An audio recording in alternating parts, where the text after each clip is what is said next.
I thought they were. Don't give Justin this job again. No, I thought they were together. So There, no, I got there. So there's two, yeah. We'll mark it. yeah, if anybody doesn't have one, just call out to me. Just in case. I'll set up camp, just in case.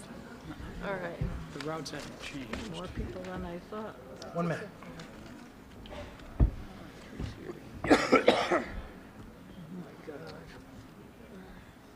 Batteries on these things. Too many people. Batteries are ready to go. The charge it yesterday.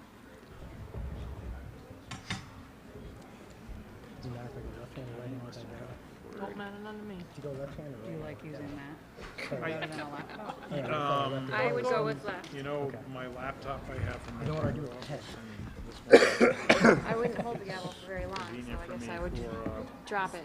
you know, city work, and then it also has this little thing that I can, you know, you can, it goes, you just click this, I mean, you can take written notes, you know, so, yeah, it's pretty cool, yeah. That last minute goes So you by can really slow. Does it? tie to the date, and well, today. Stare Do at you it. like writing on that? I would feel like it's Forever. Time dilation. Einstein had it all wrong. Crap, this is So did Jean get back, but she's not well? a session I had. Oh, So, she did. notes, I was at strategic planning session for an organization this weekend. It's 6:30, Mr. Chair, call to order. Meeting will come to order. Madam Clerk, please call the rolls. Marco T. Camacho. Here. Lynn Underwood Segley. Here. John F. Flores. Here. Catherine E. Leonard. Here. Justin S. McLaughlin. Here. Jean Marie Napolitano. Naomi Neville. Here. There is a quorum present, Mr. Chair. Please stand for the pledge to the flag. I pledge allegiance to the flag of the United States of America and to the republic for which it stands, one nation, under God, indivisible, with liberty and justice for all. Madam Clerk, has anyone signed up for the Citizens Forum? No, they have not. There are no council liaison updates. Madam Vice Chair? Motion to approve the consent calendar with the exceptions of B4, Q3, and Q4. Second. We have a motion and a second to approve the consent calendar in its entirety with the exceptions of Q5, B4, and Q4. Discussion? All in favor? Aye. Opposed? The ayes have it. Application for a special event license, Manuka Sports Event Management LLC, DBA Race the State. Okay, Mr. Chair, I just have Councilor a Leonard. question regarding this. Is anybody here from that organization? Can you please come up here so I can ask a question? Please state your name and title for the record as well, ma'am. Thank you. Hi, my name's Juliana Barbieri. I am one of the owners of Manuka Sports Event Management. Okay, my question to you is, it says the use of megaphones, and do you know, like, how many megaphones and how long and how loud this is going to go on? Oh, yeah, the most likely won't be at all in the course. Newport's a pass-through city. Yeah, I saw that. The run starts at Sandy Point in Portsmouth and finishes at Fort Adams, so the megaphone use would be at the finish of the paddleboards to direct the paddleboarders where to go to start the run, and in Fort Adams to direct the runners on how to get into their kayaks. So it's not going to be like 2 or 3 hours? No, no, it's pretty much just a run through Newport, same courses. The Newport portion of the race is exactly the same as last year. Okay, I'm going to make a recommendation that we approve this. Second. There is a motion and a second to approve. Discussion? Hearing none, all in favor? Aye. Opposed? The ayes have it. Thank you. Annual report for the Cliff Walk Commission. Councilor Leonard. Councilor Leonard. I have a question in regard to this. We had, quite honestly, a big to-do about the memorial benches. And when I read this report, I saw in the report, and I'm looking for it right here, that there were recommendations that were approved by the Cliff Walk Commission, and then it looked like they passed it and implemented it all, and they called them policy decisions. And as far as I really know, policy is determined by the council and implemented by staff. And the reason I brought it forward was in the minutes, which by the way says the Cliff Walk meetings that were held in 2016. So that's a typo because we haven't gotten there yet. And then it says, passed a motion that engraved caricatures not be allowed on new memorial benches. A new policy regarding design restrictions was implemented. I question that and would like that to be a matter of further discussion with the council as soon as we can, because there's several things here that I really think should go back to the council since it's public right away on the Cliff Walk. So that's my comment, and I would like to see more acknowledgement and more input from the Cliff Walk Commission to the council, because I thought that what they would do, and I commend them for the work they do, but I thought that they make recommendations and don't determine policy. So I would like a clarification of that. Is there a motion to receive? So So moved. moved. Is there a second? Second. There is a motion and a second. Further discussion? Hearing none, all in favor? Aye. Opposed? The ayes have it. Annual report for the Hospitality Commission. I make a motion to withdraw the Hospitality Commission report, which was sent in error in draft form. A final report is forthcoming. Second. We have a motion and a second to withdraw. Further discussion? Mr. Chair. Councilor Neville. I just wanted to take a brief moment to just acknowledge all the annual reports that we've received, which were 7 in total from our various volunteer boards and commissions. They all work very hard. Some of these reports, too, are very well detailed, and it's clear, that we have a lot of Newporters that put in a lot of time and effort, and we take the time to read these reports. But I just want to make sure that everyone knows that we definitely appreciate all the work and effort that goes into them. Thank you. Mr. Chairman, Councilor McLaughlin. I just want to go one step further and say that as we read these reports, we find recommendations. And I want to recommend that when we have a little bit more of a critical mass of the annual reports, that we take the time to accumulate those recommendations and explicitly visit them so that we are paying attention to what the various boards and commissions are sending to us as recommendations, or both with respect to what we can do and what they might like to see the city do in general. Thank you. Further discussion? Okay. Hearing none, we have a motion to receive. All in favor? Aye. Aye. Opposed? I think the motion was to... Yeah, we Oh, I'm sorry. Motion to withdraw. Withdraw. Yeah, withdrawn. Withdraw, excuse me. Motion to withdraw. All in favor? Aye. Opposed? The ayes have it. Application for a vittling license renewal, Belmare Inc., DBA Belmare, 2 Goat Island. Fellow councilors, members of the public, this is a vittling license renewal for Belmare Inc., doing business as Belmare 2 Goat Island. I move approval. Second. There's a motion and a second. Discussion. Hearing none, all in favor? Aye. Opposed? The ayes have it. Application for a vittling license, new location, Fellow Newport Wine. councilors, members of the public, this vittling license for a new location for Newport Wine Cellar LLC, doing business as Le Petit Gourmet, 13 Memorial Boulevard. I move approval. Second. There is a motion and a second to approve. Discussion. Madam, I'm sorry, listen to me. Sorry, Mr. Chair. That's quite all right. Councilor Leonard. One of the questions that I asked in regard to this was that the seating element of that was 0, and I did check to find out that there would be no seating. So then I talked to the city solicitor, so at this point, those questions have been answered. Mr. Chair? Yes, Councilor. I'd also just make note that we did receive floor plans of 11 Memorial Boulevard and 13 Memorial Boulevard. There's no physical connection between the two. I think that was raised as a question regarding the use of the license.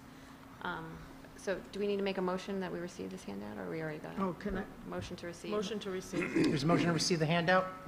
All in favor? Aye. Opposed? The ayes have it. Mr. Chair? Councilor Leonard. One of the questions that came up also was with the floor plan about the units being separate for, let's see which one, the one at the 11 Memorial Boulevard and the 13 Memorial Boulevard. And these plans show a total separation because there were comments in regard to this and state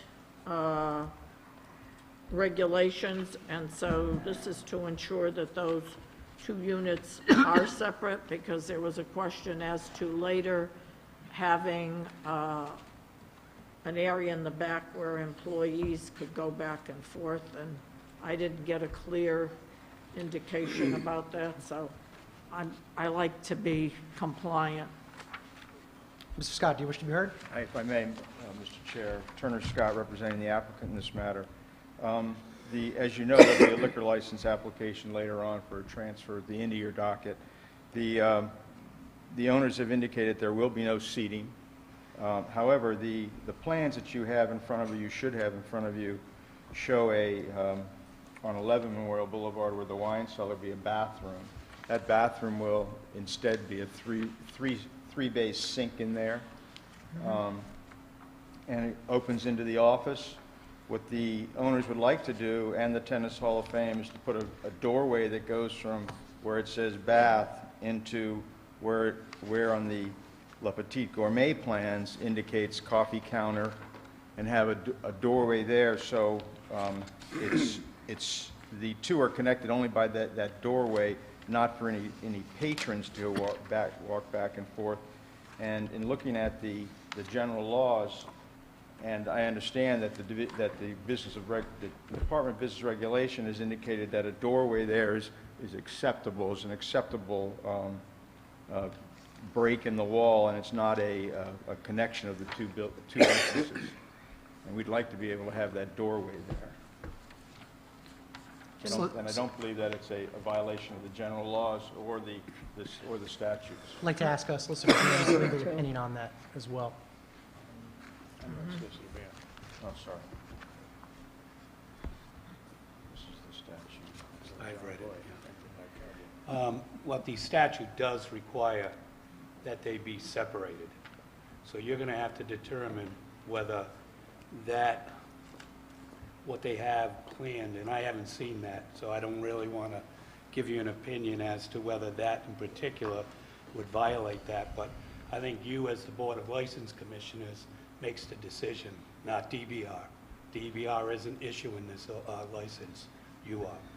So with that said, what I think they're trying to avoid is having that ingress and egress by patrons back and forth. So it's truly one premises. And if you find that having that wouldn't constitute two premises, in other words, the sale of whatever they're going to sell with the victualling license, with the liquor license, then it should be okay on that end of it. So the way it was described by Mr. Scott, I think he's saying that it's probably only going to be employees that are using it. Well, the simple thing to do then is just put a condition on the liquor license, that it only provide ingress and egress by employees. Okay. And patrons are not to use that. That's one way to do it. If you have doubts, if you believe what he's described as doesn't make it into cause it to be one premises, then you don't have to put that condition on. I mean, these are two separate areas. You're literally crossing through doors, or at least a threshold, correct? We have no objection. Correct. We have no objection to that condition. The employees would go from the office on the liquor store through the three-bay sink into the cheese shop, or La Petite Auberge or La Petite Gourmet, and they are separate, totally separate locations, and only joined by that one doorway that goes from an office into the three-bay sink area, three-sink bay area. Councilors, any further discussions? I would like Councilor to Leonard? see that as a condition, so I No am problem. going to... And I'll get you a plan that shows those doors, which you don't have. So we'll supplement with that with a plan. You can make that as a condition as well. Okay. Further discussion? Okay. I'd like to get the exact word, Solicitor Bean, can I get the exact wording on that subject to? I would put as a condition any ingress or egress that between the two areas be for the purposes stated for employees to use, what is it, the sink? The sink, yeah. Restricted to To use employees. the sink. I guess employees on both, for both businesses being able to use that area, and that it not be allowed, that patrons not be allowed to use it as ingress and egress between the two businesses. Okay, so motion to approve subject to any ingress or egress being reserved It's solely probably- for employees. Probably best to put that condition on the liquor license rather than the victualling You can license. put it on both. I mean, I have no problem Okay. putting it on both. Okay. Okay. Missing my dinner because that's Make that in the form Thank of a you. motion. May I have a second? Second. Discussion, further discussion? Hearing none, all in favor? Aye. Opposed? The ayes have it. Application for a vittling license, new owner Cafe Zelda LLC, DBA Cafe Zelda. Fellow councilors, members of the public, this is a vittling license for new owner Cafe Zelda, 528, 530 Thames Street. I move approval. Second. There is a motion and a second. Discussion? Hearing none, all in favor? Aye. Opposed? The ayes have it. Public hearing, application for a new secondhand license, LeMay and Company Antiques and Estates LLC, 148 Bellevue Avenue. Fellow councilors, members of the public, this is a secondhand license, New LeMay Company Antiques and Estates. This is a public hearing. Is there anyone here who wishes to be heard? Make a motion to close the public hearing and approve. Second. We have a motion and a second to close the public hearing and approve. Discussion? Hearing none, all in favor? Aye. Opposed? The ayes have it. Public hearing, entertainment license for a new Class A indoor entertainment license, Fellow Cafe councilors, Zelda. members of the public, this is an entertainment license for new Class A indoor license for Cafe Zelda LLC, doing business as Cafe Zelda, 528, 530 Thames Street. This is a public hearing. Is there anyone who wishes to be heard? Sir. Please state your name and address, too. My name is Pat Shea. I live at 7 Harrington Street, about 40 paces from Cafe Zelda. View of a discussion in the neighborhood.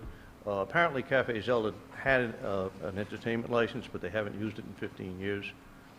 When they did use it more than 15 years ago, they had a piano occasionally. I'm against any increase or intensity of use of that entertainment license. The application says 7 a.m. until 1 a.m. I would, for entertainment I don't really care about, but after 9 or 10 o'clock at night, I do care about it. It's a very small location. They claim 4 off-street parking spaces. I guess they're trying to use those for the bar. I guess they're using the same 4 spaces for the apartments above. So there's a certain limitation there. And for the sake of parking, entertainment, and disturbance in the neighborhood, this would be an increase in use of the property that I'd be opposed to. I'd like to see some restriction on the entertainment license and perhaps restrict it to non-amplified music. Questions to the council? Thank you, sir. Yeah. I mean, on that Councilor Noble. train of thought, we have reduced the time of music to be end earlier than 1 a.m., I believe. Don't we have a precedent for that? Do we have a precedent along that corridor? Yeah. I don't believe so. No, not in that area. You know, and as Mr. Bean will tell you, as your counsel, you've got to be careful about prior restraint. There isn't any history. There is a right to the entertainment license in that area, and you got to be careful guessing at problems that may or may not occur. If the problems occur, then you can deal with them, but there are certain First Amendment rights that cover this whole process. We've been through this before along that corridor. Okay. Thank you, sir. Thank you. Councilor Leonard. I guess my question then would be, since this was brought up, is whether the applicant would volunteer or is willing to change his hours. That would be my question. Mr. Chair and members Scott. of the council, Turner Scott representing the applicant in this matter.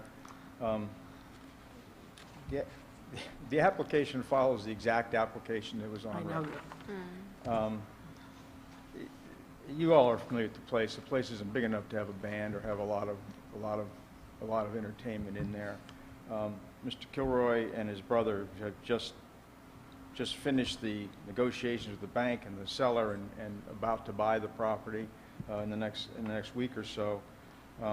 They haven't had an opportunity to get in there and see how they want to run the spot themselves. So the short answer to your question is not at this time. Are we willing to do that? Because we don't know we'd like to know what the envelope is and see how we can work that. All windows and doors have to be closed. You've got a television in there now. That was marked in as media. We have an amplification system in there now that it's never been a complaint. Nobody's had any complaints. I mean, even Mr. Shea didn't say he has a complaint against this location. And I just think that you're a little bit overreaching to say, you know, we want you to reduce it. I mean, if we feel that we can do it for less, we'll come back here and tell you that the next time we ask for an It entertainment was a license, we'll tell you. question. It Yes, wasn't. that was the answer. That was the answer. Okay, thank you. Further discussion?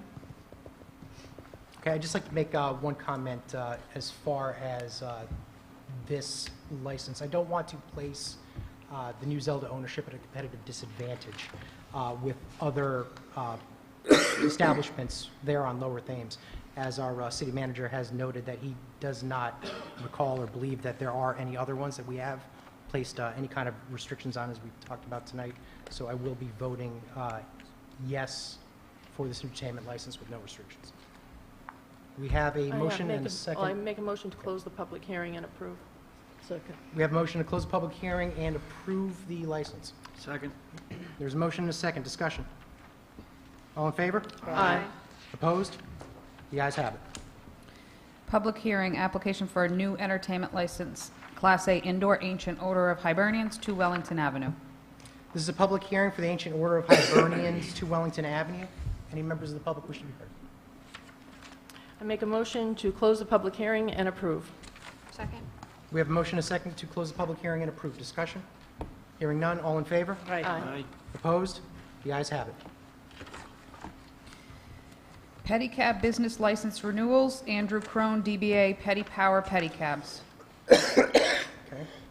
Fellow councilors, members of the public, we have Andrew Crone, DBA Petty Power Pedicabs, 480 Thames Street, for a business license renewal of 6 pedicabs. I move approval. Second. We have a motion and a second to approve. Discussion. Mr. Chair, Councilor Leonard. I have a question, please, for the applicant. Thank you.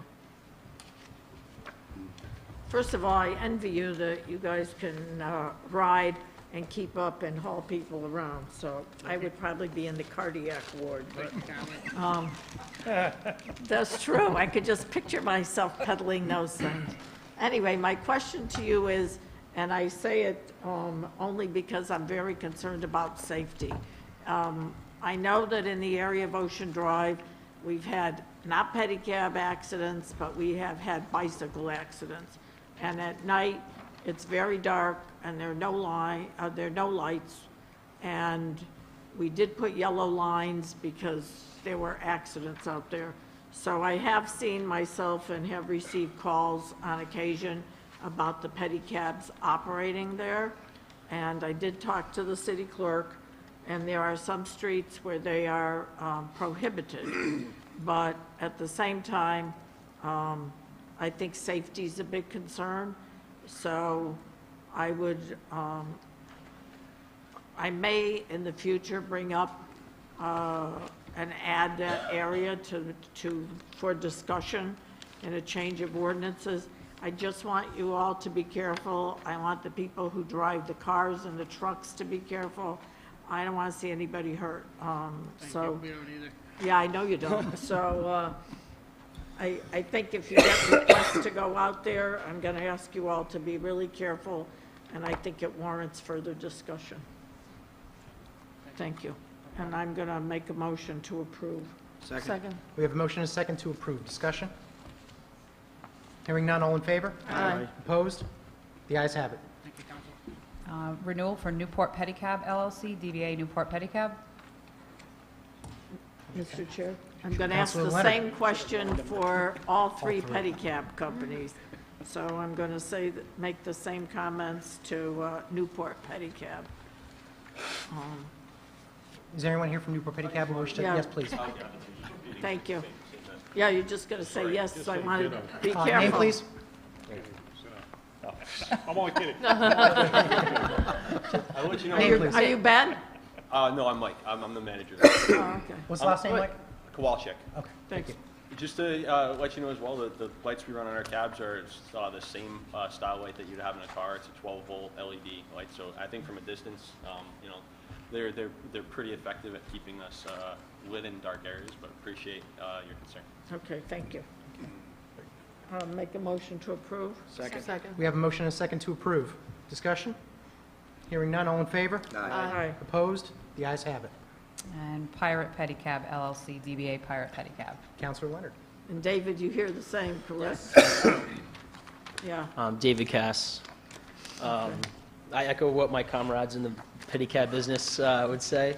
Thank you. So it's always like on the forefront of everything that we're doing. Safety is like number one. Yeah, thank you. Okay. I make a motion to approve. Second. We have a motion and a second to approve. Further discussion? Hearing none, all in favor? Aye. Opposed? The ayes have it. Appointments to boards and commissions. I make a motion to appoint the following three to vacancies on the Waterfront Commission: Peter J. Baum, David Kane, and Christopher J. McNally. Second. We have a motion and a second to approve. Discussion? Hearing none, all in favor? Aye. Opposed? The ayes have it. Make a motion to approve Martha Marie Grogan to the Beach Commission. Second. We have a motion and a second to approve. Discussion? Hearing none, all in favor? Aye. Opposed? The ayes have it. Make a motion to reappoint Liam Berry and Kim Salerno to the Planning Board. Second. We have a motion and a second to approve. Discussion? Hearing none, all in favor? Aye. Opposed? The ayes have it. Resolution regarding the Friends of King Park. Counselor Leonard. Mr. Chair. This is a resolution sponsored by John Flores, Marco Camacho, and me. And this resolution deals with King Park, which we all know is downtown in the 5th Ward. And it's an area that's used by many people who live in the ward. And one of the whereases is that there's been wonderful cooperation and coordination between the residents volunteering to make upgrades and improvements to the park and the city. And for this, I thank Scott Wheeler, I thank Tim Mills, and all of those on the City Hall staff that have worked with the volunteers to improve the park. And the third whereas is whereas the Newport Improvement Foundation has expired and the Solicitor's Office is in the process of amending and applying for a new 501c3 designation for continued donations to the King Park, be it resolved that the City Council recognize the work of the volunteers and creates the Friends of King Park, whereby residents can continue their good work. This group will continue to meet, volunteer, and communicate with City Park staff Scott Wheeler to enhance the park. And I make a motion for approval. Second. We have a motion and a second to approve. Discussion. Mr. Chair, Councilor McLaughlin. could I get a little information about the 501c3? I thought the city was a 501c3, so why do we need to have a separate Well, entity? the city is not. I mean, we're a different 501c species, I think 9 or something to that effect. Your question, though, and the answer, money provided to the city, designated money, let's say for Kings Park, is tax deductible. Money donated to a 501c3 is tax deductible. I think over the years there have been representations that certain entities won't donate to the municipality directly, but would prefer to donate to a 501c3. That was the impetus for this other original, I'll call it the original 501c3 that we created. I couldn't tell you how long ago, years and years ago. However, even though the corporation was formed, the IRS designation was provided by the IRS, it never went much further than that. It just didn't seem to gel. The council, the last council, I think it was the last council, in a resolution, if my recollection serves me correct, is asked the solicitor's office to create a new 501c3, because my recommendation was that it was too difficult because of all the tax filings to resurrect the old 501c3. But your generic question is that donations to a municipality are tax deductible. Mr. If I could Chair? follow up, so the 501c3 we're talking about here would be generic, not just for King Park that you were talking about? I think somewhat of a mimic of the, again, the original 501c3, which was to raise funds for, The gazebo. well, not just the gazebo, but for providing assistance to the city for different ornamental works. I mean, the one that comes to mind that I think there was some assistance provided to by this 501c3 to the city was for some of the decorative fencing around one of the properties. No, I don't have that. You want me to give the synopsis? Well, you can give your synopsis. I think I'll finish with mine. But the one that I've been working on that got stalled a little bit because I got another job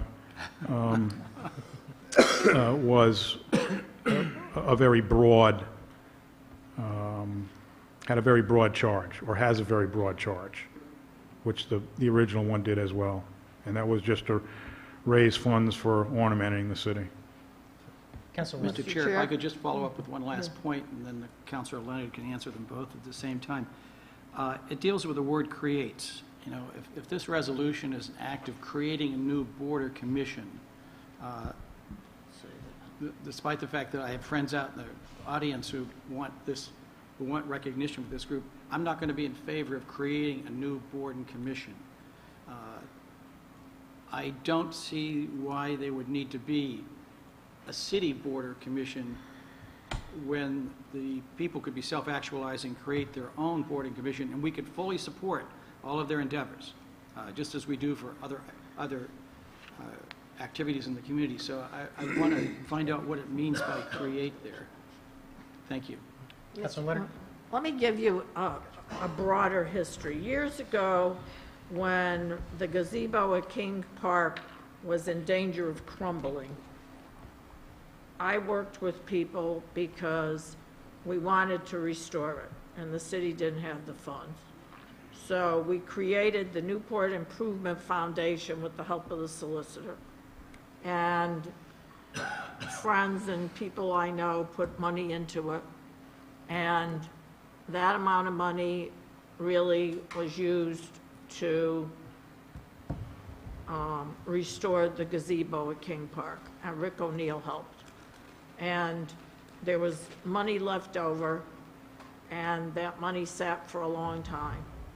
And we were able, the solicitor was good and was able to get the money back from a dead file, from an account that had not been used. And the money for the fencing, the historic fencing and all that, was put into a fund that had a similar name, and that was money that was put in there by Dodo Hamilton, and I was one of the trustees. And that money was used, hundreds of thousands, to do historic fencing around the Edward King House, and she also did the walkway at King Park, but we all, I think, have the same thing, and I have a philosophy, and my feeling is that in our community, that where we have so many people who work so hard to improve, that there are those who give time and those that give money. And they are both very important because sometimes one cannot operate without the other. And for that, I personally am really grateful for those that give their time, because that is really a lot of times much more of a dedicated giving than writing a check. So I thank those that do that. And the idea of this resolution was to thank those that I know have been spending a great deal of time down at King Park, and they've been down there working with Scott Wheeler, hands-on, planting flowers and doing lots of work to the park. This does not create a new board or commission. What it does is create the name of the Friends of King Park, where we can say, if somebody wants to volunteer, you can work with the people who are already doing it for a very good public and wonderful and generous contribution. So for me, this is a way, and I think John and Marco, who signed on, feel the same, and others who are voting for it, to say thank you to anybody who gives their time and really wants to see good things come to the city. So I don't look at it as any kind of a thank you, I'm doing some great thing, because I've never heard anybody say that. It's only as a mechanism for other people to say, I know they're all working hard and I would like to help too. Councilor Neville. Mr. Chair, following up on that train of thought, because the word creates gave me great hesitation as well, in that I was concerned it was the creation of a new board or commission. But if it's more about an acknowledgement to thank the volunteer works of those who call themselves Friends of the King Park, I would be more inclined to support that. So I guess I would make a motion to amend the resolve to say that the city council recognize the work of the volunteers and acknowledges and thanks a volunteer effort called the Friends of King Park, whereby residents can continue their good work. If people would be amenable to remove the word creates and instead acknowledge the community group of the Friends of King Park. I don't think that's a problem, because that's really what it is. Okay. Is that in the motion? Second. Okay, we have a motion and a second to amend. Discussion? Hearing none. All in favor? Aye. Opposed? The ayes have it. Now, back on the motion to approve as amended. Any Ma- further discussion? Mr. Chair. Councilor Neville, and then Councilor McLaughlin. Oh, yeah. So now that it's more of a thank you note to the people who do work on the park, I would feel very good about this. There is a tremendous amount of volunteer work that goes on. And again, I'd like to acknowledge Scott Wheeler too, because he has relentless patience to work with all these neighborhood groups, and he shows up at every meeting no matter where in the city with a good attitude and a can-do spirit. And I'm always very impressed with that. Thank you. Councilor McLaughlin? I would just follow up.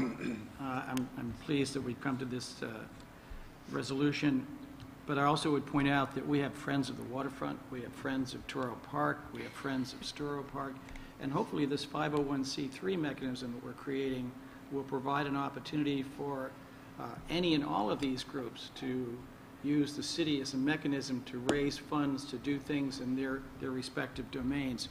Just as a Friends of Turo Park, we recently raised, $44,000 to improve the lighting at that city, that iconic thing in the city. So thanks a lot. Mr. Chair? Councilor Leonard? One thing I want to make clear is that a lot of foundations and a lot of private people cannot, because of how their foundations are set up, make donations to the city. It has to be to a 501c3. They tell me that all the time. Kate, if you're asking for money, our foundation, my personal foundation, cannot give to the city. Whether it's tax exempt or not, we have to have it, we have to give to a 501c3. And that's why I fought to reestablish the 501c3 that Joe Nicholson was kind enough to do years ago when I asked him to do it.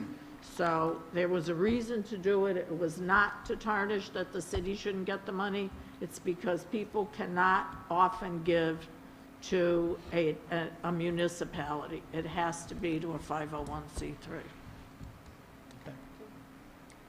Further discussion?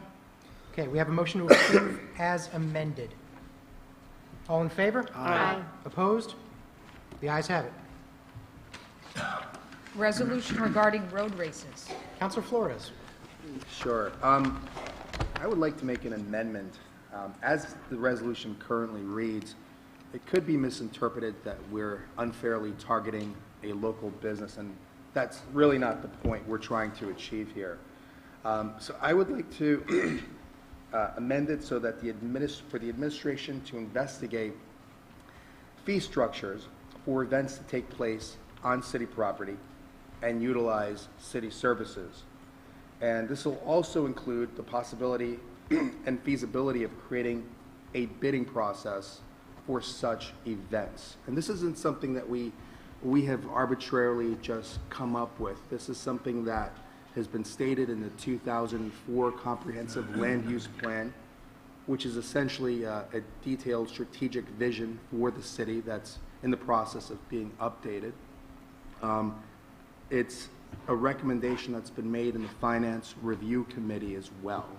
So I would prefer the language be directed in that manner without specifically stating road races, because that's not the objective here.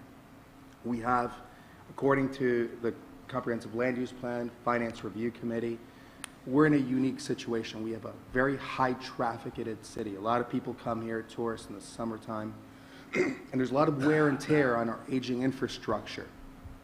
So there needs to be a fairness component to that. So I would call on the city administration to investigate which of these events would be subject to potentially additional fees to compensate for this utilization of city services. Second. Okay, we have a motion and a second to amend resolution. Discussion. Mr. Chair. I will go with Counselor Neville first, and then Counselor Segler. I would support the amendment regarding the investigation of fee structure, but for some reason, I just don't see the city, and it might be just an instinct, about trying to be leading a bidding process regarding our events. So at this point, as presented, I wouldn't approve, or at least my vote wouldn't go for the amendment if it still included the bidding process portion. Sorry. Mr. Chair? Mr. Chair. Counselor Segler first, and then Counselor. I'm uncomfortable with this also. I don't think the city should be in the business of putting on events. And, I mean, we can look at the fee structures, I suppose, but really, the city is not really supposed to be making money on these events. We're supposed to be actually breaking even on them. So I can't vote for this. I think, given the... Hold on. I had Counselor Leonard first, and Sure. I'll go back to Counselor Flores. Counselor First of all, I think that the resolution really speaks for itself as amended, which would be that the administration can evaluate events and events structure maybe. And the reason that I don't think that the city, there's anywhere that says that the city can't make money on anything, but I also don't think there's anything that says that an event comes to Newport, and I don't care what event it is, and they have the ability and often raise $300,000 or $400,000 or $500,000, and the city gets $25. And the city, I mean, to me, there's kind of an imbalance there, where we have residents who put up with lots of traffic, lots of buses, roads closed on occasion, infrastructure that takes a hit with all kinds of big vehicles. And to say that, I don't think personally that it's fair to the taxpayers that if an organization can make $300,000 or $400,000 or $500,000, that the city it's a fairness thing that we expect the taxpayers only to absorb or be able to charge $25. So I'm kind of fresh about that. Mr. Flores. Sure. I think based on some of the comments I'm hearing, it seems that there could be a fundamental misunderstanding of what we're trying to achieve here, okay?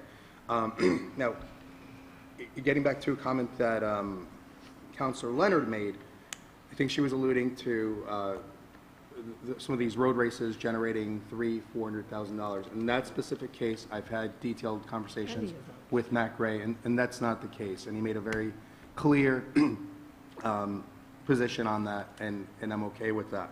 But getting back to a couple of comments that Councilor Segley made, that the city's not putting on events. I want to be very clear about that. And it's not about the city making money. We're not in the business of being in business. However, we're in a very unique situation, being one of the cities, a very tourist-driven city that also has a very aging infrastructure. So all we're saying is, let's investigate. Let's find out. And it could be very well that there aren't any fees due, right? That there isn't. That as it is. Sorry, I have a really bad case of laryngitis, so please bear with me. That as it is, it's an equitable situation, right? But if we are utilizing city services, and again, according to two really important studies, one by the Finance Review Committee and another one by the Comprehensive Land Use Plan, I think it warrants at least a discussion, at least an investigation. And that's all we're trying to do here. So to say, no, we don't want to support this, well, we're just making the assumption that as the situation currently stands, that it's equitable, and there's no reason to move forward with anything. But I don't believe that to be the case. So I just want to make sure we're all on the same page and that we understand this. And if any of the counselors might have any additional questions, just go to the Comprehensive Land Use Plan. It is plastered throughout that document, and it's also mentioned in the Finance Review Committee document. So that's all I have to say. Mr. Chair, could I ask the city manager, please, about the regulatory fees and, what it is that we are actually allowed to charge for these events, and and what is the rationale? I mean, are we in the? Can we be in the business of making money here, or I mean, what? Could you explain that to us, please? Well, I think, are we in the business of making money? No. Are we always interested in generating revenue? Yes. Are we constrained from generating revenue under certain circumstances? Yes. One example I'm going to give you, which is simply close to us right now, is building permit fees. Building permit fees, and we're having this argument upstate, is our building permit fees are criticized. The criticism is that, and this goes across statewide, that the fees that are being charged by municipalities, and each municipality has their own schedule, is exceeding their costs.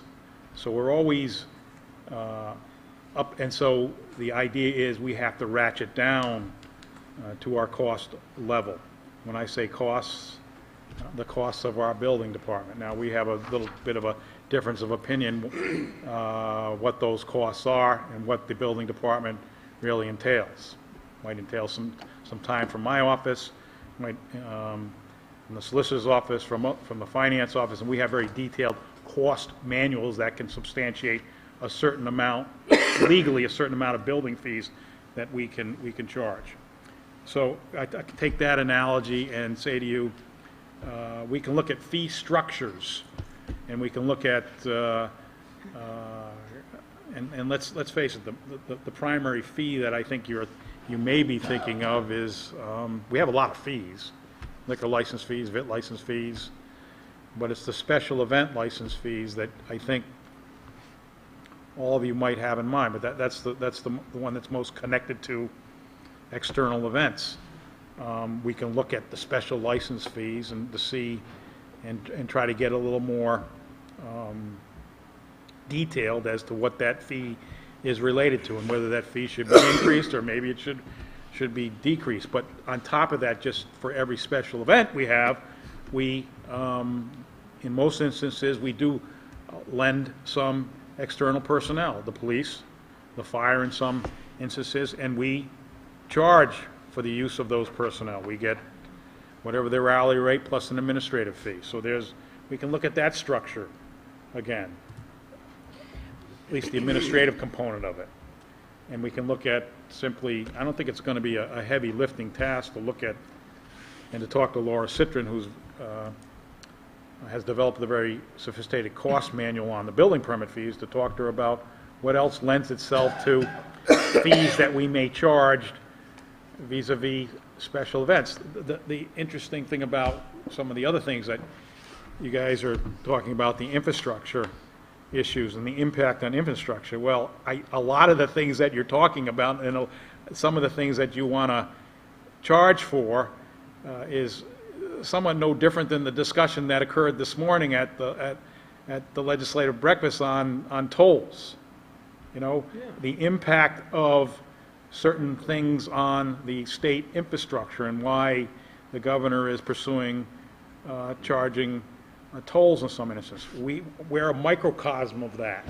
And so there are probably, and one of the examples I want to give, Kate, is something that you put in a resolution a while ago, and I know you're always discussing, which I think is a good analogy of the tolls, but the bus medallions, the impact on our roadways with bus traffic and the like.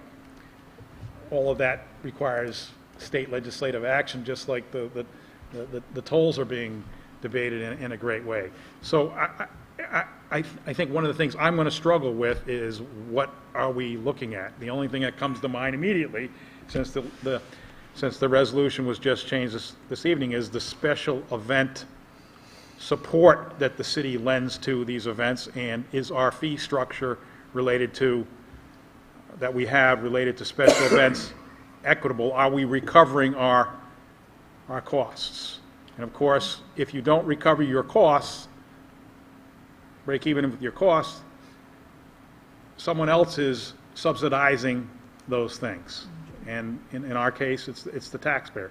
So we're more than happy to look at those structures, that structure, but I don't think, my sense is that it's going to be a small tweak, but we're more than happy to look at it. But again, the only thing that comes to mind tonight is the special event license. I can't, any other participation that we have doesn't really come to mind in terms of fee structures. If we, well, Councilor if we are asking to go out to bid for, I mean, essentially we're auctioning off the license, correct? Yeah, I was only, what I was just addressing was the fee structure. But yeah, I guess you could characterize it that way. If we went out to bid, we would be in the characteristic of the original resolution, then sure, it would be like auctioning off a license. I would never suggest to you that we become like some municipalities, that they bring in a promoter and say, chart us out events for the year, and come back with us for a proposal to do events in the city of Newport for a year. And then we become a partner, and we then incur the liability and probably a lot of the cost and sponsorship of it. But I would agree with your characterization to some extent, that what we have, again, in the case of, well, in the case of a marathon, is we have the special event license that we need to grant. I could support looking at the fee structure, but originally, I suppose I had in my mind that this was about having you pick and choose events to go out to bid on, and that was, and I could not support that. So if we're just going to be looking at the fee structures, I can support that. I'm fine. Councilor Leonard? Yeah, I think we have to kind of put something aside. First of all, the city as such is not an event promoter, and we shouldn't be. In many cases, I can tell you we should not be landlords either. But taking that aside, this asks for us to evaluate and look at what the city can do to gain some more financial revenue, which is a charge that we've been asked by committees. Also, I think there's a big difference between the city providing a service, like in building fees, or the city providing the use of public property, like tolls. I think there's a very big difference between the two. Or the city allowing event holders or promoters to use public properties. That's very different, I think, than providing a service. And I think that Mr. Chair. what we're hoping to look at, I think, is how do we help the taxpayers and residents by fairly looking at any other revenues or income that can come in. And maybe after investigating and looking at it, we get a clearer picture of what we can or cannot do. But at least we will have investigated and learned. And I think that that's important. Councilor Noble? I would ask perhaps if Councilor Flores would be considered removing his initial amendment and instead rephrasing it to include the investigation of the fee structure, but not include the bidding process component of the amendment, because I think that's what Councilor Segley and I are both getting hung up on, is the bidding process is, I don't really want to spend time on that, but I have no issue with going with investigating the fee structure. If I could just, in other words, what we're saying is that the administration will investigate establishing a fee structure for events on municipal property. That's Fine. simple. Yeah. Fine, that's I would fine. second that as an amendment. That's fine. Absolutely. Okay. And I want to speak to it, but if anybody wants to vote on the amendment first. We have a motion Motion. and a second to amend. Second. And just to, Discussion. just to clarify, it would change the current resolve. It would replace the current resolve. Right, it replaces the current resolve. Okay, thank you. So a motion, Motion to approve, second to yeah. amend. As We have, amended. we have a motion and a second to amend as per Councilor McLaughlin's recommendation for the new resolve. Correct. Aye. All in favor? Aye. Opposed? The ayes have it. Now, Mr. Chairman, if I may speak to the matter. Yes, please. You know, in some ways, it's interesting. We're not in the business of making money, but we make a lot of money off the cruise ships, and it's probably out of proportion to what it costs them to come here. And I think we're really thankful for that. I think one of the things going on in the background here, and John is correct, it's mentioned in the comprehensive land use plan that we should explore all kinds of avenues to make money. People probably looked at this and said, why are you going to spend $10,000 to try to make $2,000? There isn't a lot of money here. You start doing the arithmetic of if we charged $1 for everybody that goes to the jazz festivals and the folk festivals and this and that, we wouldn't end up with a lot of money. And we might be failing to look at the fact that we have the multiplier effect of these people coming and staying in hotels, eating food here, drinking. We get money for that. It kind of all balances out. So I don't think we're going to find that there's a silver lining, a magic solution here to lowering the tax rate. I'm willing to look at it, but I don't think there's going to be a big thing here. Okay. Before we vote, Matt, did you want to say something? I have one more quick comment, too. Councilor Neville's comments first, and then Ms. Gray, if you can One come more on thing back. I just wanted to point out while this is being addressed, and it might work with Matt Gray as well. The majority of our road races that I see coming through here are for nonprofit reasons, that they're trying to raise money for some good cause, which is most of the reason why I support them, because they're, you know, I can't say 100% of them are, but time and again, the road races we are approved are for nonprofit organizations. So I guess I just want to raise the point that as we look at the fee structure for when addressing nonprofits, we should keep in mind that, you know, their events are there for good reasons. Thank you. Mr. Gray, name and title, please. Good evening, Council. Matthew Gray, 3 Curry Avenue. Also the president of Gray Matter Marketing, a event management and marketing firm based here in Newport. I'd have to say, and everyone here might agree with me, I'm a little confused as to what the amendments are right now. You have a resolution, you've shifted it quite a bit dramatically, including all special events now. As a road race promoter and a special event promoter, I would think that some residents might have some other thoughts on this as well as just me, but they weren't able to attend tonight because they were strictly thinking this was a road race proposal. So I might ask the council postpone a vote on a resolution and reword the resolution completely, present it to the public as you have with this one, and then allow people to comment and give feedback prior to the council meeting and the council vote on it. It's just a suggestion. Mr. Chair, could I just address his point? Councilor McLaughlin. It's only events on municipal property, not all special events. Okay. And I understand that too. And I would like to just address a couple things within the resolution that were very concerning, and one that keeps being repeated by Councilor Leonard. As far as the revenues go for these events, you're completely off base. You have no knowledge of our business. You have no knowledge of the expense. You have no knowledge of, without research, which you could have done, find out. No, you didn't. How much we charge per event? $100 to $200.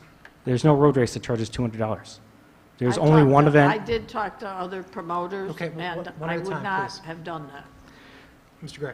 We are the only road race company that produces events of over 300 people, let alone 2,000 or 3,000 people. So I believe that I am probably the best person to speak to that. I was never contacted. I was never asked for an opinion. And to say that I felt like this was a personal targeted attack on my small business is not taking a giant leap. I heard that from many people who I spoke to within the community as well. I'm not here to be, I'm not here to try and stop the city from trying to review policies to make additional money. We pay special event license fees around the country. We do them in Colorado and Georgia. There are differences in how much people charge, and actually Newport is on the low end. If you doubled the special event fee to $50, it would put you in place to be similar to where we are and what we pay for same kind of fees in Falmouth, Mass, in Worcester, Mass, and again, $50, $25, the difference is nominal, although you are doubling revenues, which is not a bad thing. And I would just like to make sure that the council's aware of all of the fees that go into producing an event. For example, one prime example, we paid $15,000 to rent Easton's Beach last year for the Newport Marathon. That contract we have signed again, and we are ready to do again for the 2016 Newport Marathon. If you look back at a history, which is out there, you can see that previous race promoters paid $5,000 a year, dating back in 2014, 13, 12, 11, and so on. So the fees have tripled for the rental of the same facility for the same weekend. I just want to make sure that everyone's aware of the facts of the matter. As far as the entry fees go, back to that point, most people who participate in the race, the marathon, or participate in the half marathon, which is actually a much lesser charge than a full marathon. The full marathon fees range between $85 and $100. The $100 fee is for when you show up the day of the marathon and sign up, which doesn't happen. So to say that fees are between $100,000 and $200,000 and that 3,000 participants show up and pay those fees would indicate that we have $600,000 in revenue, which is absolutely false. And again, it's simple research. The statistics are out there. We post our prices online. Ours are all online right now. You can take a look at them. We have results from last year showing how many people finished the race, which races they actually were involved in, and then you could get a better estimate of what our revenues are. Not that I'm up here to discuss my business, but I think it's important for people to know that there isn't just this pile of money that people are sitting on just from road races. It's a lot of hard work, meetings. We work with the police and fire department. We pay police and fire department details. If you want to look into, as Mr. Nicholson suggested, reviewing those fees as well, I think that's certainly something that should be considered. But as far as a bidding process or any kind of per person rate charges, it really just starts to impinge on small businesses, and I don't think that's what the city council should be doing. Mr. Chair? Councilor Leonard. I just want to say, first of all, I never begrudged anybody making money and working hard. Never said that. When you were here before with your competitor and arguing over a race, that discussion came up. And at that point in time, many runners sent all of us emails of what they pay to enter a race, what it does, and I'm not talking about net income or net revenues. There's gross revenue and there's net revenue. What it takes to run your business or any other business, I have no idea. But what I'm saying is that we need, as a community, to investigate, and I'm not just talking about road races. I don't care what event it is by one organization, but if some organization comes here, in my opinion, to use public land and public space, and that group nets a huge amount of money, to expect the taxpayers of Newport or the residents to have a $25 fee that covers it, I don't think it's balanced. It really has nothing to do with your business. It has to do with how do you balance the use of public space and what is fair to everybody. And I never once said that you personally made X dollars, because I don't have my hands in your pocket to look.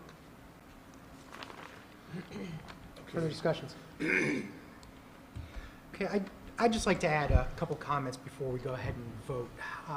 One of the biggest things about this, and it's not to pick Iden or Gray Matter Marketing or you, Mr. Gray, out and single you out or anything.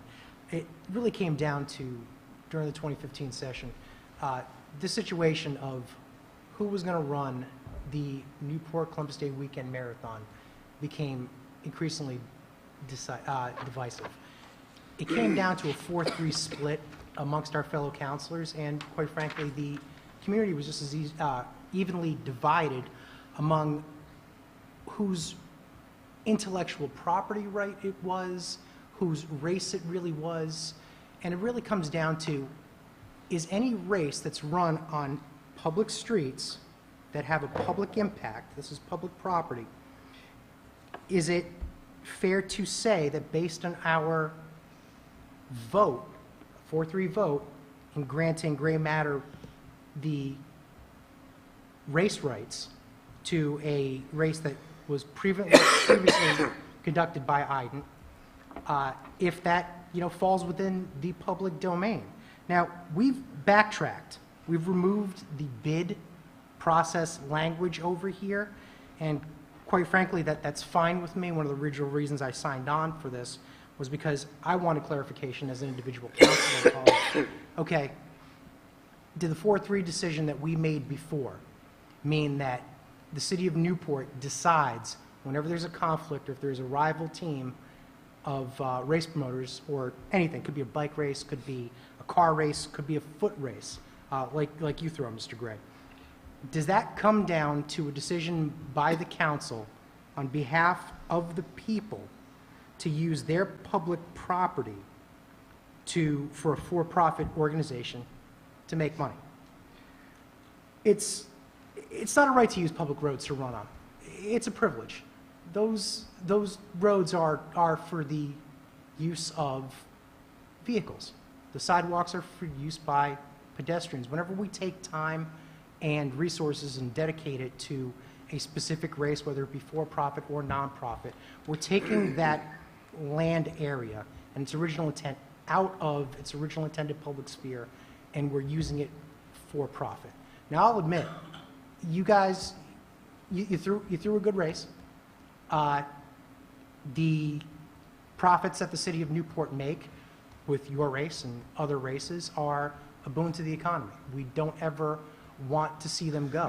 But what happened last year was basically it was like going up to the king and wanting him to cut the baby in half. We had to make a decision one way or another.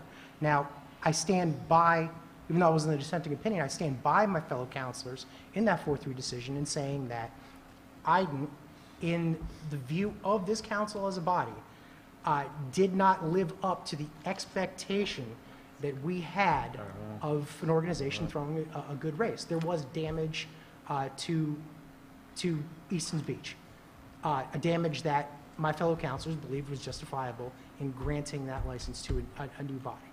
There's no bid. If there's no one who comes back, Mr. Gray, and says, you know what, we're not even going to compete, we're not trying to run the same race on the same day, this bid portion that we just dropped from this resolution is not going to be an issue. But I can tell you right now that we may have opened up Pandora's box on that resolution, and as an individual counselor, that's what I was looking for as far as clarification. It might still come back to bite us, that we will need that clarification, but today, that's not what we're talking about with the resolution as amended. I'd like to open it up to the floor for any of my fellow counselors, or even you, Mr. Gray, if you had any additional comments to add to my comments, please feel free to do so, or City Manager Nicholson, if you had anything. No, I was just gonna, I was reflecting on the resolution that you have in front of you is very narrow in scope now. Right, exactly. Okay, so since it is very narrow in scope, I need a motion to approve as amended and a second. If I can have that, please. So moves. Okay, we have a motion and a second to approve as amended. Further discussion? Hearing none, all in favor? Aye. Opposed? The ayes have it. Resolution regarding publicly owned building assets. Mr. Chair? Councilor Leonard. This resolution, also co-sponsored by John Flores and Marco Camacho, also deals with a money element and the comprehensive land use plan. The last time the comprehensive land use plan was approved and has been in existence was in 2004. It is now being worked on with public input to make, it's a living document, so to speak, like a plan for the city. I personally spent an hour and a half in a conference call with Matrix, and part of this came out of it, and I would like to read it because I think that it's important to understand that this really is for public process dealing with the comprehensive land use plan.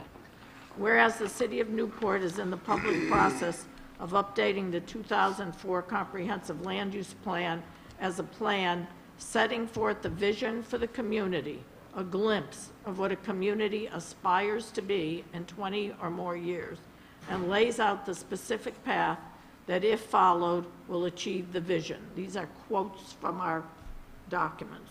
Whereas part of this analysis is verification of future community needs to be assessed through a combination of inventories, forecasts, and assessments of data collected. And whereas this analysis may include uses and public input on what the community shares as goals that define Newport, the city's defined vision, policies giving directions to decisions, and actions implementing the plan objectives. And whereas the city has an inventory of many buildings and assets, many presently being used or rented out for nominal fees to nonprofits or other groups as part of Newport's vision for today and the future. And whereas these properties often require funding for capital improvements, maintenance, and upkeep on an annual basis. And whereas as publicly owned assets, these properties should be evaluated in terms of uses, revenues, and expenditures. And whereas the city of Newport owns assets including the Armory Building and Ann Street Pier, Brick Market Building, Triplet School, Coggeshall School, Cranston Calvert School, Hillside Avenue property, Newport Yacht Club, Gateway Center, Edward King House, Cardene's Field, Rose Island Land, and here's the whereas, and the resolved is that the administration report to the council by February 24th with a report on all publicly owned building assets.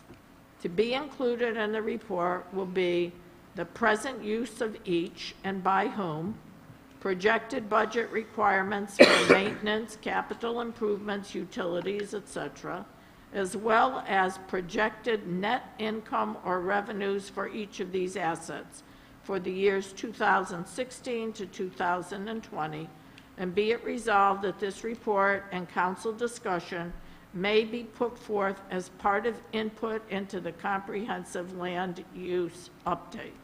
And the reason this is here is because all these buildings are owned by you, by me, the public. We own these buildings, and some of them have been abandoned or accessed by the school department. One is rented out for, I think, $1 a year.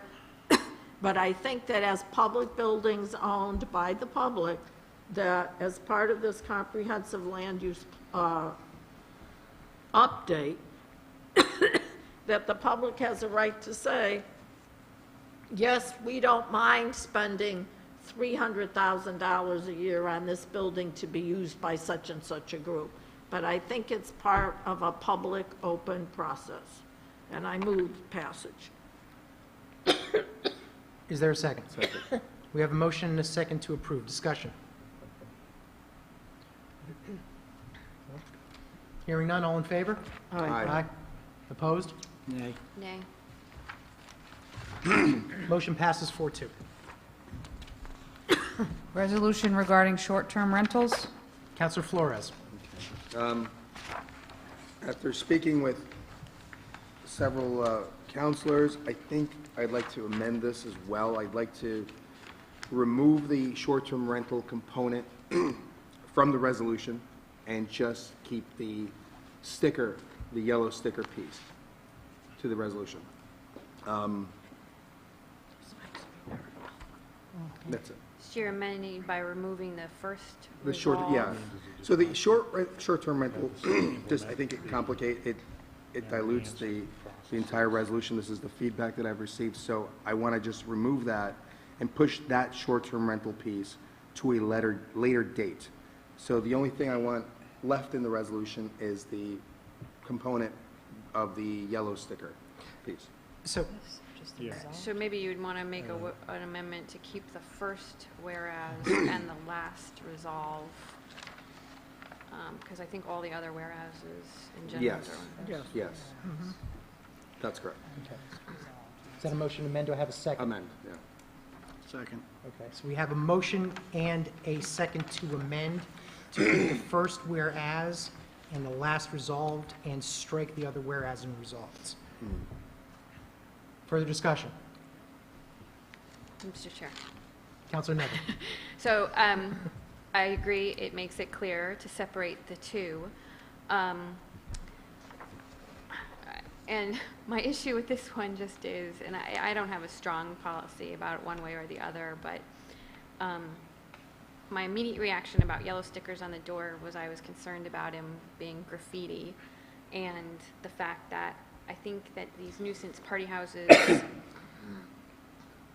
I'm just not sure or agree, I'm not sure of the effectiveness, and so it just doesn't interest me. Sure. Mr. Chairman, Counselor McLaughlin. could I ask that we vote on the amendment and then talk Oh, about sorry. it? Okay, make a motion to approve as amended. So just to- Second. I'm sorry, make motion to amend.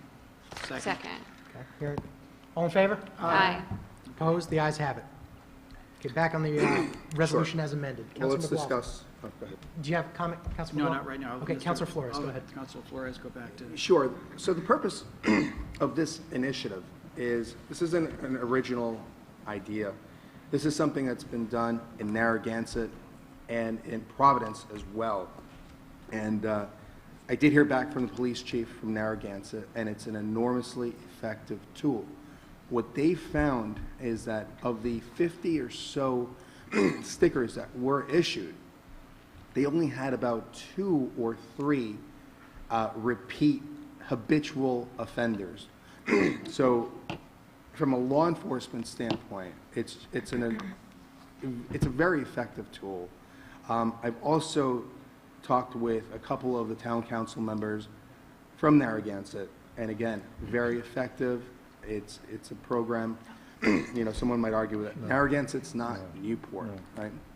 But, you know, a couple of years ago when I lived on Extension Street, we had a habitual party house for almost 10 years that we lived there. When we had a workshop here in early spring, you know, a number of people came up and and shared their negative experiences too. And I think as a city council, I think it's our responsibility to really help preserve the quality of life of our residents. And this is a proven approach. This is a proven initiative that has worked elsewhere. And it's, I think, you know, I'd be open to, I'd like to see this happen here. Councilor Camacho, you mentioned that you were interested in having this as a test pilot for a year. Is that something we want to include in the resolution? It could be. My biggest concern, and I'll see the floor back over to you. My biggest concern, I'll address this to city manager as well, was I'm not a big fan of the way the Narragansett plan and the yellow sticker works in terms of if you get a citation at the beginning of the summer, that yellow sticker or orange sticker, whatever color they have, stays on that door all the way to Labor Day. Then when the students come in for the winter, many of them go to URI, if they get slapped with a sticker after Labor Day, it stays up there till May 31st. The last thing I want to see in the city of Newport is, well, two things. I don't want to see us get sticker crazy because it looks like, they look like bombed out like drug houses or you know, evictions or homes ready for demolition. We don't want to send a message that there's a sticker out there and it's going to stay there for months. You know, whether it be 10 business days, 2 weeks, I'm not even sure about, you know, 30 days. I'm willing to pass this tonight and hear back from city management as to what you would like to do if this is an arsenal that, you know, something you could put in your arsenal as a tool of last extreme resort. Because lately, it really hasn't been an issue. We used to be Zooport, and we've become more Noport than anything else. So I'd like to reserve the sticker for just, you know, the most extreme situations of just blatant defiance of our ordinances. I'm not opposed to a sticker. I'd like to comment on that because the sticker, if you will, is a function of an ordinance. If the police, in their discretion, decide to proceed in a certain fashion, it's a tool, as Council Flores has indicated, it's a tool of law enforcement. How it's going to be used in the city of Newport, I don't know. It may never be used, but then again, it could be used 50 times. I don't know. But it's a function, it's part of an ordinance. It's not to be, and so the discretion, if a certain property falls under the criteria of the ordinance, and the police on a Monday morning, if you will, after considering what happened at a piece of property, decide in their discretion to use their empowerment and to post the sticker, if you will, then they'll do that. It's not in other words, the situation is defined by the ordinance. It's not defined by the word extreme. We're not going to use that word in an ordinance that says only in an extreme circumstances. We'll insert that into our own existing ordinances under Chapter 9.17 of the city ordinances, which, by the way, are reflective of the Narragansett ordinances, if you will, simply absent the orange sticker. If you recall, those of you that were on the council, and I'm going to blame it on the last council, it might have been the council before, or the council before that, we had this discussion. And the decision was made not to have or not to utilize the orange sticker as a tool. But what we did do was review the Narragansett situation, review the First Circuit decision, and we, for the most part, mimicked Narragansett's ordinance. I happen to think in some respects, our ordinance and the way we approach it, problem houses, if you will, is stronger than Narragansett. And the reason why I say that is we don't give properties for the most part, that have the problem that's defined in the ordinance a bite at the apple. We take care of the problem right there. I have found, just to digress, I have found, since we had the problem a really extreme problem many years ago, that the respective university, Salve, has been extremely cooperative, extremely aggressive in curbing any problems. It's one of the reasons we created zoning enforcement officers to be on the street to work in conjunction with the police. But but getting back to your original comment, I just want to tell you that what we would do is simply take, for the most part, the language of the Narragansett ordinance and insert it comfortably into our own ordinance, which is, again, reflective of the Narragansett ordinance. So it's not, but the discretion to use it is the police department's discretion, perhaps in some instances in conjunction with the solicitor's prosecutorial function. But for the most part, it's a unilateral act or unilateral decision of the police department in reviewing what has occurred the night before or that weekend to use that tool that will be in their toolbox as an enforcement tool. Mr. Chairman? Actually, Councilor Flores still on the floor. All right. Do you have an additional comment? Okay, Councilman McLaughlin. I was here in 2013 when we enacted this, and the discussion was robust. I think the thing that we did then that was most important is we brought the landlord into the equation. Right. So you get one bite at the apple, if you will. You still could be subject to a $500 fine as a tenant, and multiple people could be. But if you bite the apple twice, it goes to the landlord. And that's twice within a year, not twice within a 9-month period, academic period in the middle of the winter. I want to follow up on something the manager said, because I want to make it clear. You're talking about discretion, but that's discretion that this council would grant to the police department. That's absolutely correct. So, yes. I mean, I have a problem with this concept. You might actually get me to move a little bit toward it if you said the director of public safety, who is the city manager, was going to adjudicate a decision to use some process like this. I might move a little bit toward it. But fundamentally, my problem with this proposal is I don't know what the problem is. I know that in Narragansett, when you've had 500 rowdy, drunken students wandering around the streets throwing beer cans at police cars, you've got a bigger problem. But I don't know that we have that problem here in Newport. And if we do, I mean, Councilor Perez refers to a house across the street from him on Extension Street. Well, if that house was a problem for a continuing period of time, shame on us for not fixing it. But I'm not sure that creates a basis for changing the ordinance that we have so we can put a yellow sticker on that house. I think, I've said this for 9 years now. If the chief of police tells me he needs a tool, I'll vote to give it to him.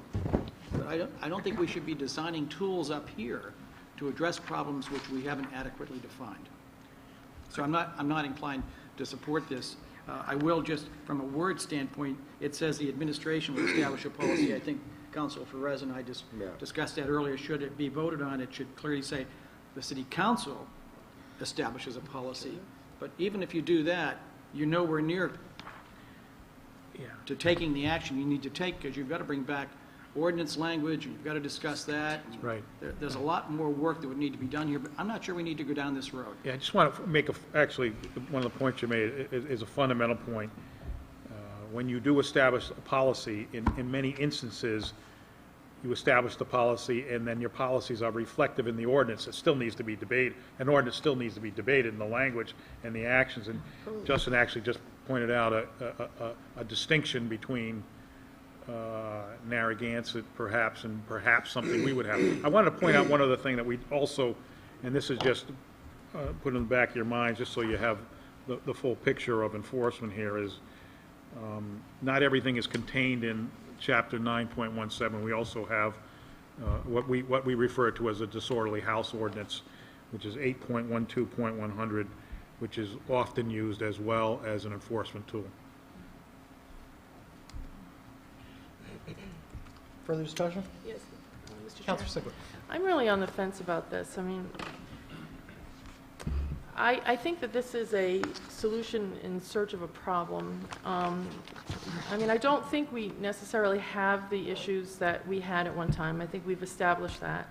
On the other hand, you know, I have sympathy for people who do live next to party houses, houses that are problems. So I said to myself, well, maybe this is another tool to use, and it is something.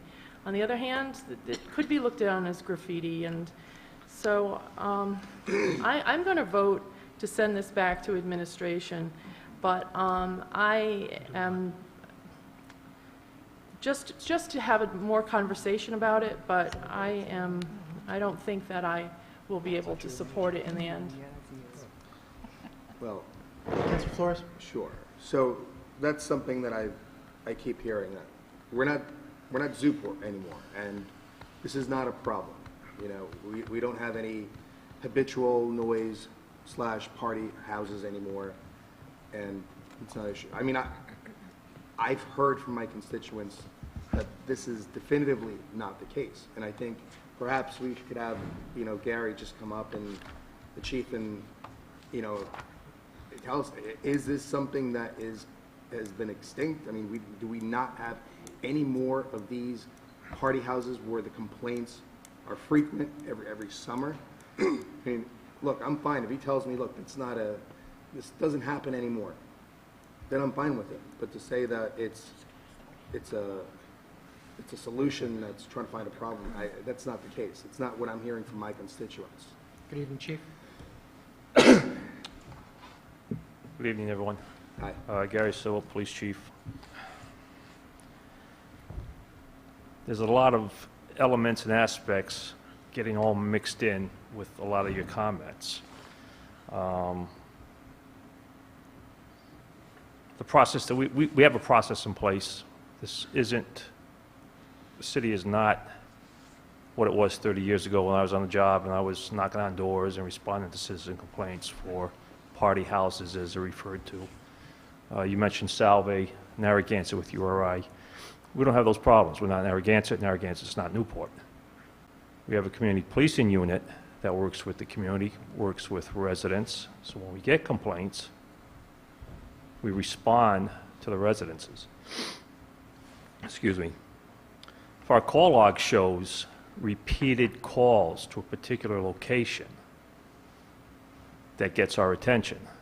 We do a most immediate follow-up.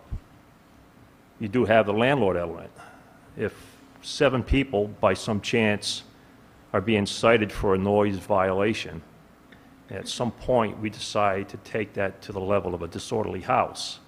We usually do that in consult with the city solicitor to see what our best chances are, whether it's just the 7 people that we're citing and or the landlord.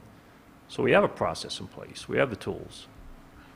Whether or not you want to put stickers on the properties, that's not up to me. I don't think we have, as a defined problem, I forget who said it, that we're looking for a problem. There are elements there. If you're having information from your constituents that I don't have, what we don't hear about, we can't address. So I can only tell you what my call log reflects, what I see, what I respond to when I'm on the road, and just by comparison of my my years of service here. Thank you. Thanks, Chief. Any further discussion? Yes. Questions? Mr. Councilor Sigler.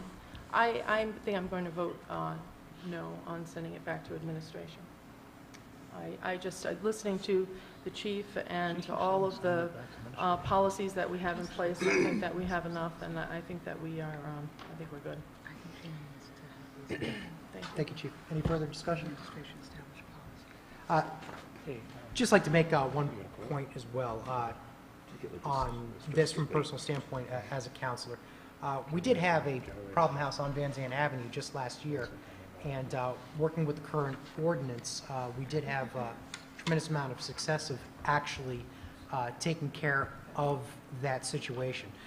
That being said, I don't like to, and I'll echo Councilor McLaughlin's words, if the chief of police needs something from us, or if the city manager comes to us as the public safety officer for the city of Newport, It's a matter of us as counselors and me as an individual counselor to say, what are the tools that you need to maximize public safety and the livability of the city of Newport.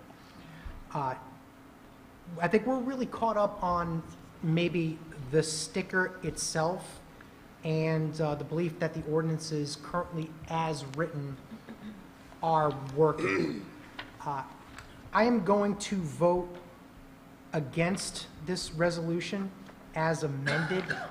However, I believe that from what it looks like, it may be a 4-2 split in opposition. We won't know officially until we actually take the vote. But I would be voting with the majority to deny this resolution. But I'd like to keep that. I'd like to keep in mind that if in the future, if this summer this becomes an issue and the stickers need to come back, I will make a motion to reconsider and bring this back. I think that would be the best course of action there. So it's not dead, but it certainly would be there and an immediate tool that we can bring back should that situation arise. So are there any other members of... I want to follow up with the manager just to make sure we understand. The Narragansett ordinance allows a fine, it says minimum, but $300 in the first offense, $400 in the second, $500 in the third. Our ordinance allows a fine up to $1,000 on the first offense. Yeah, that's correct. And, I guess my question is, if somebody throws an obnoxious party on Friday night and they get cited by the police and they get cited into municipal court, and they throw another party on Saturday night, those are two offenses, right? That's correct. And those could be two $1,000 fines. Well, We've got- the maximum Right. fine is 1,000. I'd like to Right, but represent it the that point way. I'm trying to make is, we have an ordinance that has teeth in it. Yes. And with enforcement by the police and the teeth in the ordinance, the municipal court is in a good position to discourage this kind of behavior in town. And I think that's one of the things we've seen happen. I know in the 9 years I've been on the council, problems have decreased. We still have, we still find out about a house that needs to be watched, and I think we're watching it. But I just want to make the point, we've got the teeth in the ordinance, and I think we can get people's attention if they start misbehaving. It's not like we're ignoring what could be a problem. You look like you want to say something, so. Well, yeah, I can't say we are ever ignoring the problem. It was a big, I can only reflect on my own neighborhood, for example, 20 years ago. We've come a long way, but I would never suggest that there aren't instances of a problem. We deal with them every weekend.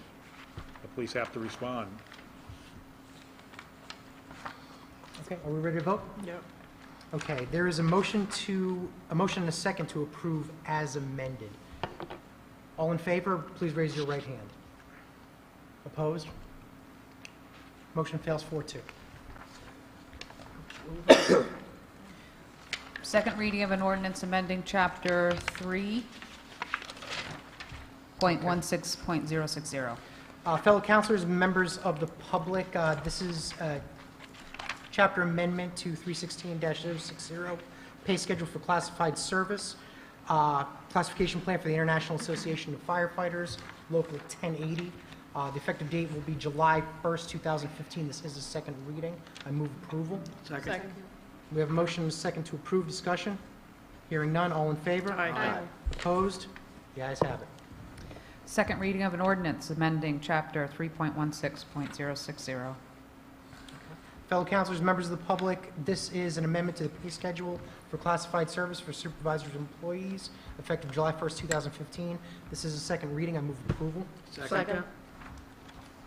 There is a motion and a second to approve. Discussion. Hearing none. All in favor? Aye. Opposed? The ayes have it. Second reading of an ordinance amending Chapter 15.16 entitled Rental Dwellings. Fellow councilors, members of the public, this is a second reading for this amendment. This syncs the filing date term with the standard calendar year of January 1st through December 31st. I move approval. Second. We have a motion and a second to approve. Discussion. Hearing none. All in favor? Aye. Opposed? The ayes have it. Second reading of an ordinance amending Ordinance number 2015-14. Fellow councilors, members of the public, this ordinance change is a change appropriating revenues for fiscal year July 1st, 2015 through June 30th, 2016. This is a second reading. I move approval. Second. We have a motion and a second to approve. Discussion? Here- Mr. Councilor Chair, Leonard. Can I just ask a question? The budget cycle was over, we passed the biennial budget, and I was absent the last meeting because of a health problem for somebody. But why is this here now? It's just a clarification of a clerical error. Oh, of a clerical area. Okay, thank you. Back on the original motion? All in favor? Aye. Opposed? The ayes have it. Action number 5484. Madam Vice Chair. Members of council, members of the public, the Department of Public Services recommends amending Chapter 10-20-130, snow removal of the city code to increase the number of roadways where parking bans are established during snow emergencies. The proposed list will increase the number of roads from 9 to 24, better serving the larger number of roads, and will improve general snow removal-related services during and after storm events. There is no fiscal impact. I move to approve the accompanying ordinance. Second. There is a motion and a second to approve. Discussion? Mr. Chair, Councilor Leonard. I would like to amend this to remove Cogshall Avenue, which is in my ward, and actually there are several rental units, and if they can't park on Cogshall, I don't know where they would park while the plows went down there, and I understand that it would be really helpful to get it done, but in particular, I don't think that, and I've talked to residents, I would just like to amend it to remove Cogshall, and I also received calls, even though it's not in my ward, from Bedlow Avenue residents who say that they have a lot of rental units, and where would they park because they looked at adjoining streets. So I'm going to ask that those two streets be amended and removed. There is a motion to amend. Second. There's a motion and a second to amend. Discussion? Mr. Chairman, Councilor McLaughlin. I want to take credit for this. I've been agitating to increase the number of snow banned roads for several years because I think it's something that will really benefit all of us. It will benefit the police department, the fire department, and residents that have to drive down roads which are frequently used. On Bedlow, I received at least communication from one resident and had a little bit of an exchange today. There seems to be concern that if we make this a snow ban road, we'll turn it into a more highly used road. I don't understand that. I think the road is somewhat used, and by removing the snow, we'll make it safer for the people who do use it. It's the availability of parking on the adjacent streets that needs to be addressed, and I think there are adequate side roads to Bedlow where people can park. We're doing something that's good for all of the residents of Newport, and we sometimes ask people in specific instances to pay a little bit higher price for the good of the community. And I think that higher price is well worth the benefit that we'll get. I remember looking at cars on K Street last winter that stayed there for weeks because once they were plowed in, there was no way we were getting them out. We're going to avoid problems like that. I cannot speak to Cogshall. I didn't go down and look at it as to the availability of alternative parking. But I really think we have to ask residents to look and see, where will you park if it snows? I mean, if we're lucky, it won't snow this winter. If we're unlucky, it will start snowing tonight and we'll be here until May. But it's the benefit to the community that we should be asking residents to accept a little inconvenience in those few instances when we need to ask them to do it for the benefit of the overall community. So I would ask that we not take any roads out, but that we be open if the experience shows us that it just isn't working out. But these recommendations were brought forward to us by the administration after their review, and I think one of the things the manager has pointed out is years ago, there were, what, 70 roads? 69. 60, Yeah. yeah, roads that were on the snow ban listing. So I think there's benefit to increasing this, and I would ask the council not to take any of them off. Further discussion? Anyone? I would actually just like to add, because Beldo Avenue does fall within First Ward, my ward, I'm reluctant to make any changes to this proposed city ordinance as well. And it got me thinking, when reading the background and findings, we had 69 streets in 1978. Now, I'm not sure if that was as a consequence of the blizzard of 78 or if it was before that, but I know to this day, as a Newporter, when you know that there's a big storm coming, you can't find bread and milk in Cumberland Farms. And it's one of those situations that after this winter, I think we got a little comfortable with the fact that we didn't have as much snow, and we came to the realization that we needed to add to the numbers of streets that we do have, that we have to clear for emergency streets and you know, instill parking bans, at least until that snow is cleared. It's not something that we can't, after this winter, dial back if the findings of the ITC prove to be overly burdensome to the people. I would imagine that we probably have more cars in Newport than we used to, so we don't really want to, of course, I'm not sure, but I don't necessarily want to dial it back at this time. I'm willing to approve the original, but I can't support the amendment at this time. Thank you. So we have a motion to amend and a second. Further discussion? Hearing none, all in favor of the amendment, please raise your right hand. All opposed, please raise your right hand. Fails 5-1.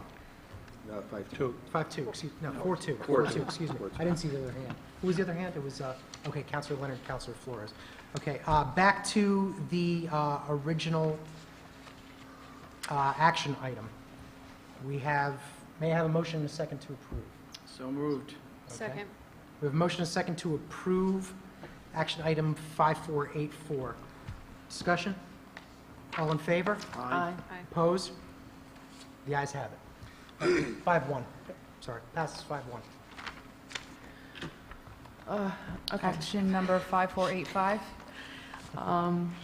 Members of the council, members of the public, the Interdepartmental Traffic Commission recommends that Chapter 10-24 of the City of Newport's codified ordinances be amended as follows. 10-24-020, parking prohibited in certain places during certain hours. No person shall park a vehicle between the hours enumerated beside the following streets. Add Weaver Avenue, beginning at a point 250 feet west of Middleton Ave and extending westerly therefrom for a distance of 25 feet between 8 a.m. and 4 p.m. Monday through Friday inclusive. This has no fiscal impact, and I move to approve the accompanying ordinance. Second. We have a motion and a second to approve. Discussion? Hearing none, all in favor? Aye. Aye. Opposed? The ayes have it. Action number 5486.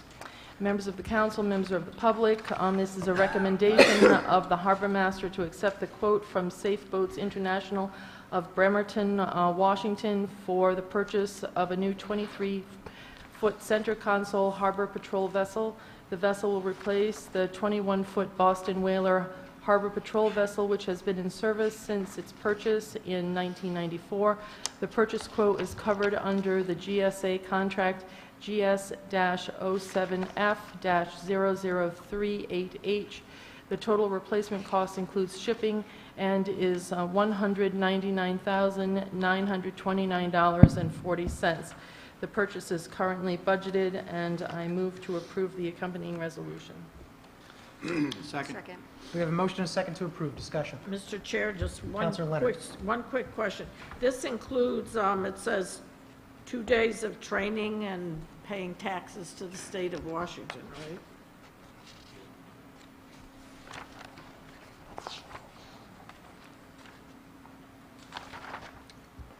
Harbor Master? Good evening, Harbor Master Timothy Mills.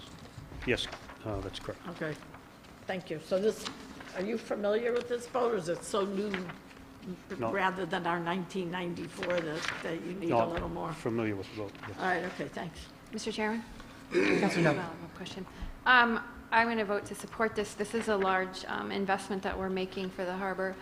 And I was just reminded, I mean, the council recently voted to, I think, remove from the CIP the idea of a boathouse. And I don't want to drop that. I think there was, the vote happened because there was not enough information regarding that concept. But I don't want to let that idea sort of just disappear if we're having boats with a large investment and we need to find a facility that maintains our boats. I guess I just want to make sure that you're still working on that idea, whatever that ends up being. I'd like to see it come back. Okay. Thank you. Mr. Chairman, Councilor McLaughlin, then Councilor Leonard. does this include the motors? Yes, it does. Because Councilor we Leonard. didn't. We don't maintain our boats ourselves, correct? We It's do under- as much as we possibly can Yeah, but in-house. this is under warranty and Yes. so forth. Yes. And we store our boats or work on them elsewhere, correct? Or at least We we store always the, have. we store the boats We- on yeah, on city we put them property. under, yeah, we put them under, But we like shrink wrap everybody them. else, shrink wrap. Okay, thank you. Mr. Chairman, if I just, Councilor McLaughlin. what's the approximate value of the two engines that you're buying, that you're getting with it? 20. I believe it's in the quote, but it's close to $40,000 Yeah, for the it's two. a substantial, it struck me at $190,000 for 23 feet, but that helps to make me understand, because those are expensive components. Yes. Thank you. We have a motion and a second to approve. Further discussion? Hearing none, all in favor? Aye. Opposed? The ayes have it. Action number 5487. Members of council, members of the public, the Department of Utilities, Water Pollution Control Division staff recommends the award of Amendment Number 2 in accordance with Section X Supplemental Agreements of Contract Number 13-009 with Pare Corporation for engineering services for the Almy Pond TMDL, which is Total Maximum Daily Load Management Plan, for the not-to-exceed fee of $103,382.50. It is also recommended that the term of the contract be extended to January 30th, 2018. Funding for this project will be provided from the Water Pollution Control Enterprise Fund for Capital Improvements. I move to approve the accompanying resolution. Second. We have a motion and a second to approve. Discussion. Hearing none, all in favor? Aye. Aye. Opposed? The ayes have it. Action number 5488.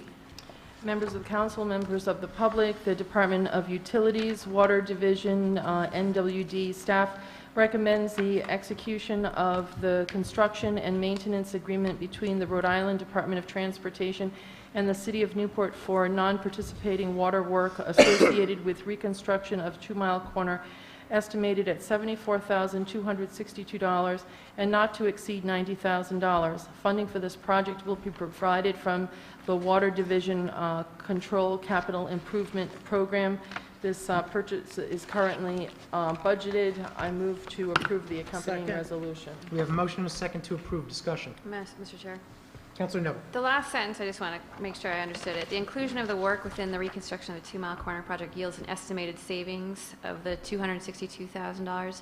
Is that because you're doing this work as part of a RIDOT project? How are we seeing that $200,000 savings? Rob Schultz, Deputy Director Utilities. DOT's picking up the cost that it would be to replace it in kind. We're only paying for the increase in the pipe size. Okay, thank you. Further discussion? Hearing none, all in favor? Aye. Opposed? The ayes have it. Motion to adjourn as council and convene as Board of License Commissioners. Second? We have a motion and a second to adjourn as council and convene as Board of License Commissioners. I make a motion to approve the consent time. Oh, I'm sorry. No, all in favor? Aye, oh, sorry. Opposed? The ayes have it. Motion to approve the consent calendar in its entirety. Second. We have a motion and a second to approve the consent calendar in its entirety. Discussion? Hearing none, all in favor? Aye. Opposed? The ayes have it. Public hearing on the application of Newport Wine Cellar LLC to transfer its Class A liquor license location. Okay. This is a public hearing. Anyone from the public wish to be heard? Motion to close the public hearing and approve. Second. With the same, I would make to amend with the same restrictions that we put on the Vittling license regarding the access to the two properties. We have a motion and a second to approve, subject to any ingress or egress being solely for employees only. Second? All in favor? Aye. Aye. Opposed? The ayes have it. Motion to adjourn as licensed commissioners. There's a motion to adjourn as licensed commissioners. All in favor? Second. Any second? Second. And pursuant to Rhode Island General Laws, Section 42-46-1, as amended, and in accordance with Section 42-46-5, purposes of which a meeting may be closed, the City Council will be meeting in executive session to discuss the candidates for city manager, and the City Council will discuss in an executive session issues relating to the city's pending water rate filing and possible litigation that may arise therefrom. Second. Motion and second to meet in executive